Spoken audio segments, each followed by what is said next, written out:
हम नहीं पूछते तुम कहाँ से हैं, तुम किस जाति के हैं, किस समाज के हैं, किस पंथी के हैं। हम सिर्फ बोलते हैं तुम्हारा मंगल कल्याण हो। तो बुद्ध के संदेश जिस प्रकार से बाबा साहब ने एक छोटा सा किताब लिखने के लिए प्रयास किया, वो स्वप्न नहीं पूरा हो सके, लेकिन अभी हम लोग मिलके एक आचार संहिता निर्माण करना चाहिए बौद्ध समाज के लिए, ताकि हमारे आने वाले आपके बाल बच्चे को आने वाले समय में उनको बहुत अच्छा एक समाज हमको निर्माण कर रखना चाहिए।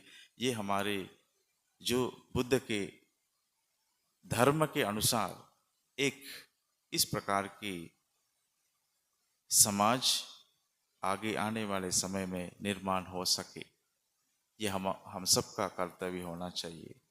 आज जो भिक्षुगण हो, जो पेरेंट्स हो, उपासक उपासिकाएं हो, हम आप सबका ये बहुत बड़ा कर्तव्य होगा आने वाले समाज के लिए और आने वाले पीढ़ी के लिए।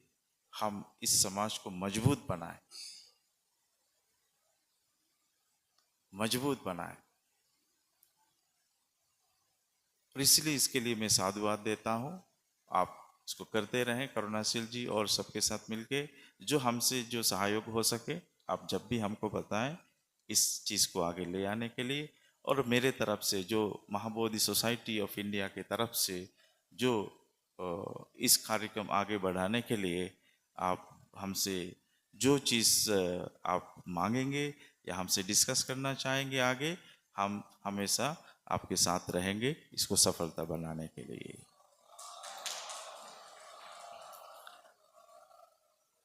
और करुणाशील जी के बारे कोई तारीफ नहीं है, लेकिन अभी मैंने देखा है आप इधर आके दान दे रहे हैं, बहुत सारे लोग।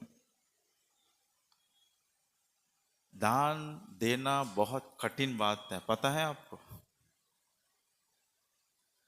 आप जो कमाया है बहुत मुश्किल से, आप किसी के कहने पर जो दान देगा वो बहुत बड़े दिल होना चाहिए, बहुत जो देने का जो चेतना आपके अंदर आना चाहिए। जो बंते जी जब बताए अपने धर्म भूमि के ऊपर जो आपके अंदर देने का चेतना जग गए, जो बौद्ध कहते हैं जो जग जाते हैं अच्छे काम के लिए, अच्छे समाज के लिए, वो बौद्ध होता है। बौद्ध उनको कहते हैं क्योंकि बुद्ध के शब्द से ही बौद्ध बन गया। जहां आवश्यकता है, करुणाशील जी कोई अपना घर मकान बनाने के लिए नहीं बोल रहे, बोले धम्म भूमि के लिए, वहां से धम्म प्रचार हो। इसीलिए आप लोग सामने आए, दान दिए। देखिए आध्यात्मिक जो जीवन होता है, आध्यात्मिक जीवन, आध्यात्मिक जीवन का पहला कदम है दान देना। 10 पारमिता आपको पता है? 10 पारमिता पता है? तो 10 पारमिता का पहला पारमिता क्या है? दान पारमिता। 10 पारमिता का पहला पारमिता दान पारमिता। दान के बिना कुछ आध्यात्मिकता आगे नहीं बढ़ पाएगा, पहला कदम है। इसीलिए लोग 1 रुपया भी दान देते हैं, 1 सिक्का भी दान देने के लिए, जहां उनके पास कुछ भी नहीं है देने के लिए, देने का मन है, दिल है, 1 रुपया भी वो जाके दान देते हैं, गरीब भी दान देते हैं। लेकिन आप जो दान दिया है ये बहुत महान काम है। तो मुझे लगता है करुणाशील जी आपका काम आधा से ज़्यादा अभी बन गया है। आपके सामने इतने लोग हैं और लोग आने वाले हैं। आपका धम्म भूमि जितना जल्द से जल्दी आप वहाँ बनाएंगे और इतने श्रम दान और भी है, आप और भी तरह से दान दे सकते हैं। आप पैसा भी देंगे और भी उसको बनाने के लिए मदद आप आगे करेंगे, ये कोई कठिन बात नहीं है। अगर इतने लोग इतनी गर्मी में आपके साथ हैं, इतनी गर्मी में आप चिंता नहीं करना चाहिए, आपके साथ इतने लोग, इतने बल, इतने फोर्स आपके साथ हैं। इसलिए एक धम्मभूमि नहीं, आप और भी धम्मभूमि शुरू करिए, आपके साथ कोई कमी नहीं रहेंगे, आपके साथ ये फोर्स लगे रहेंगे। इसलिए ये बहुत, देखिए जो काम पवित्र होता, पवित्र मन से करता है, वो सफल हो गए। आप भी आप करके देखो, पवित्र मन से प्रार्थना करो, वो एक न एक दिन पूरा होगा। लेकिन पवित्र मन से, जहां अपवित्रता आए वहां वो खत्म हो जाएगा, कुछ न कुछ बाधा आ जाएगा। इसलिए पवित्र मन से आप जो भी शुरू करिए, बाधा आते रहेंगे, फिर भी आपका काम कभी फेल नहीं होगा, वो फुलफिल होगा, वो पूरा होगा। वो आपका, बहुत लोग आपके सामने मदद करने के लिए आएंगे। देखिए उपासक उपासिका तो आपके साथ है ही है, उसके ऊपर भी और आपके साथ आशीष भी है, भगवान तथागत बुद्ध की और धर्म की और संघ की। आप ये समाज के लिए कर रहे हैं, आप लोक कल्याण के लिए कर रहे हैं, इसीलिए आपके साथ तथागत की आशीर्वाद है, धम्म की आशीर्वाद है, संघ की आशीर्वाद है। इसलिए ये काम मुझे लगता है हो सकता है 1-2 साल के अंदर हमारा ये धर्म की जो धर्म महोत्सव जो यहाँ आपने किया है, आपके धर्म भूमि में, अगले साल या उसके 1 साल के बाद आप वहाँ करें, हम सब लोग उधर जाएंगे वहाँ जाके आपके साथ उस कार्यक्रम में शामिल होंगे। और तीसरी बात, कुछ धम्म के बारे में आपको 2-3 शब्द, ज़्यादा देर नहीं, ज़्यादा समय नहीं लेंगे। अभी बहुत आप सबको थक गए होंगे बहुत देर कल से इधर, इसलिए मैं ज़्यादा कुछ समय आपके नहीं लूँगा। कुछ थोड़ा धर्म की बातें करेंगे हम लोग, ताकि तथागत हम सबका जीवन का कल्याण हो। हमारा जीवन क्या है, जीवन का लक्ष्य क्या है, थोड़ा विचार करना चाहिए, क्योंकि तथागत बुद्ध ने हम लोग को यही समझाया है। तुम अपने आप को देखो, आपसे मैं पूछता हूं, जीवन के लक्ष्य क्या है? कोई बताएं, जीवन के लक्ष्य क्या है? मनुष्य जीवन मिला है, इस मनुष्य जीवन का लक्ष्य क्या है?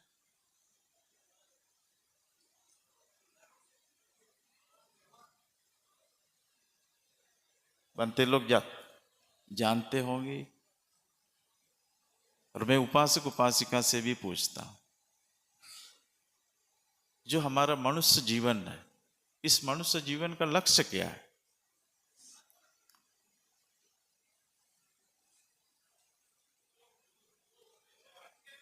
ये आप अपने आप से, आप एक उपासक जी बोल रहे हैं, अपने आप से विचार कर लो। कभी कभी मन में आप विचार कर लो, मेरा ये मनुष्य जीवन हमको मिला है, इस मनुष्य जीवन का अर्थ क्या हो सकता?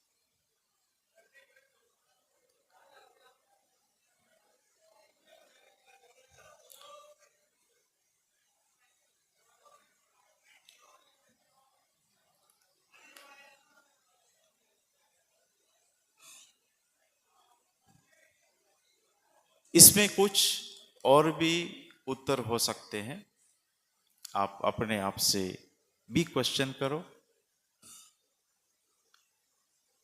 इसीलिए मैं पूछता हूं, कभी कभी आप लोग अपने आप से पूछ लेना, बोलिए उपासक जी।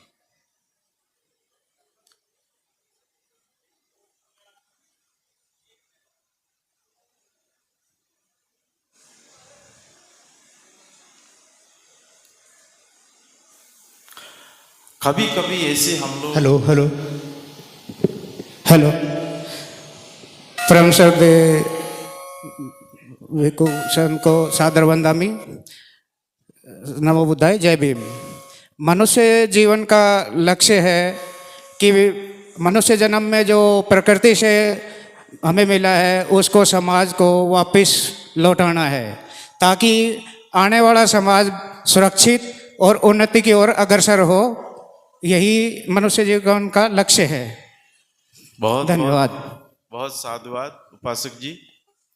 मुझे लगता है हमारे बाकी उपासक लोग भी इस मैटर को कभी कभी गौर करते होंगे, करना भी चाहिए, क्योंकि हमको मनुष्य जन्म मिला है। बुद्ध कहते हैं ये मनुष्य जीवन बहुत दुर्लभ है, दुर्लभंच मनुष्यत्ता। धम्म पद में एक गाथा है, दुर्लभंच मनुष्यत्ता। मनुष्य जीवन मिलना बहुत बहुत दुर्लभ है। बुद्ध पादोच दुर्लभो। बुद्ध का आगमन, बुद्ध का जन्म, एक बुद्ध का इस संसार में आना बहुत दुर्लभ है। और बुद्ध की सद्धम्मो परम दुर्लभो। जो धम्म है, सद्धम्म है, जो आपको सुनने में मिलता है, पढ़ने में मिलता है, ये परम दुर्लभ हो, ये बहुत दुर्लभ है, बहुत दुर्लभ है।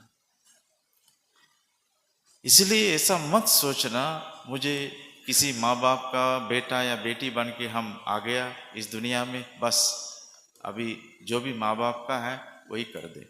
ये नहीं है। हर इंसान का, हर आदमी का एक मिशन है इस मनुष्य जीवन। हर आदमी का, हर इंसान का एक मिशन है। सिर्फ अपने को नहीं देखना है।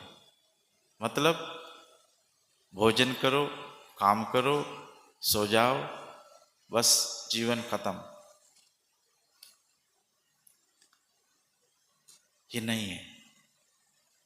वो जीवन नहीं है। वो सब लोग करते हैं, सभी जीव जंतु, सभी प्राणी खाना खाते हैं, बाकी सब करते हैं जो आप करते हैं।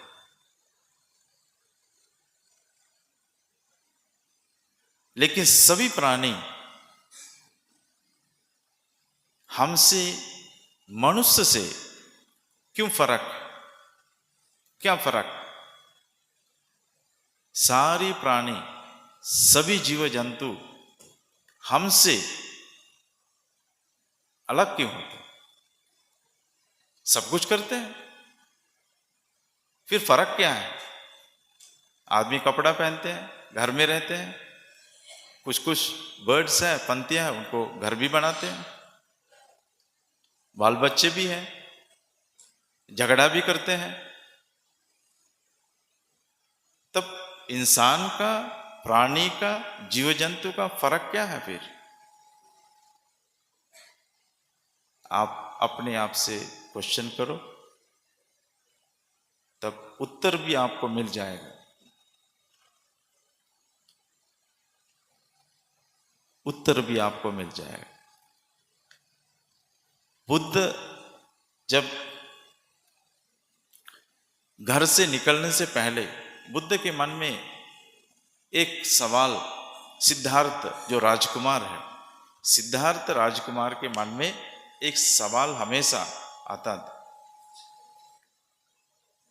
बुढ़ापा देखा, ये तो आप जानते हैं, बीमारी, मृत्यु, ये तो इतिहास में है।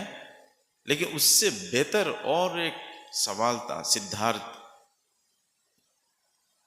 राजकुमार के मन में, हमेशा उनको डिस्टर्ब कर ये क्वेश्चन, ये सवाल क्या? ये जीवन क्या है? सिद्धार्थ के मन में हमेशा ये प्रश्न। रोज सुबह उठते हैं, ऑफिस जाते होंगे, काम करने निकलते होंगे, बिजनेस में जाते होंगे, बाजार में जाते होंगे, और शाम को थक जाते हैं, वापस घर जाते हो, झगड़ा भी करते होंगे, थक जाते हैं, फिर लेट जाते हैं, सो जाते हैं। ऐसे करते करते हमारा जीवन 80 वर्ष, 70-80 वर्ष होते खत्म हो जाते, बुजुर्ग हो जाते हैं, फिर कुछ नहीं कर पाएगा आप।